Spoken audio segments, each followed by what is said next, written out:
Train യാത്രക്കാരുടെ ദുരിതത്തിന്റെ നേർക്കാഴ്ച നമ്മൾ കണ്ടതാണ്. അതിന് വിരാമമിട്ടാണ് കൊല്ലം, കോട്ടയം, എറണാകുളം മെമു തിങ്കളാഴ്ച മുതൽ 12 കോച്ചുകളുമായി സർവീസ് നടത്തുന്നത്. കൊല്ലം, കോട്ടയം, എറണാകുളം റൂട്ടിൽ സർവീസ് നടത്തുന്ന മെമു ട്രെയിനുകളിലെ കോച്ചുകളുടെ എണ്ണം 8 കുറച്ചത് തീരാ ദുരിതമാണ് യാത്രക്കാർക്ക് സമ്മാനിച്ചത്. കൊടിക്കുന്നിൽ സുരേഷ് MP നടത്തിയ അടിയന്തര ഇടപെടലിലാണ് ഇപ്പോൾ കൂടുതൽ കോച്ചുകൾ അനുവദിച്ചത്. കേന്ദ്ര റെയിൽവേ മന്ത്രി അശ്വിനി വൈഷ്ണവിനെ നേരിൽ കണ്ട് വിഷയം അവതരിപ്പിച്ചതോടെയാണ് നടപടിയുണ്ടായത്.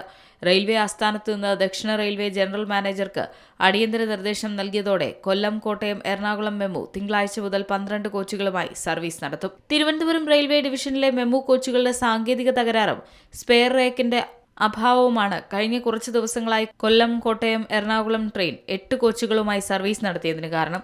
ഇത് വിദ്യാർത്ഥികൾക്കും വനിതാ യാത്രക്കാർക്കും ഓഫീസ് ജീവനക്കാർക്കും അടക്കം ആയിരക്കണക്കിന് ആളുകൾക്ക് ദിവസേന ദുരിതം സമ്മാനിച്ചിരുന്നു. പാർലമെന്റ് സമ്മേളനത്തിനിടെ കേന്ദ്ര റെയിൽവേ മന്ത്രിയെ കണ്ട് കൊടിക്കുന്നിൽ സുരേഷ് MP നിലവിലെ സാഹചര്യം വിശദീകരിച്ചു.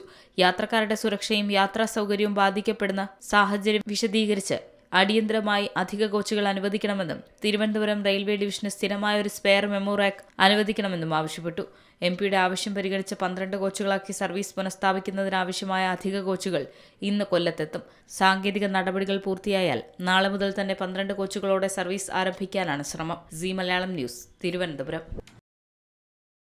ഏറ്റവും പുതിയ വാർത്തകളും വിശേഷങ്ങളും വിരൽ തുമ്പിലറിയാൻ സി മലയാളം ന്യൂസ് എല്ലാ ഡിജിറ്റൽ പ്ലാറ്റ്ഫോമുകളിലും ലഭ്യം.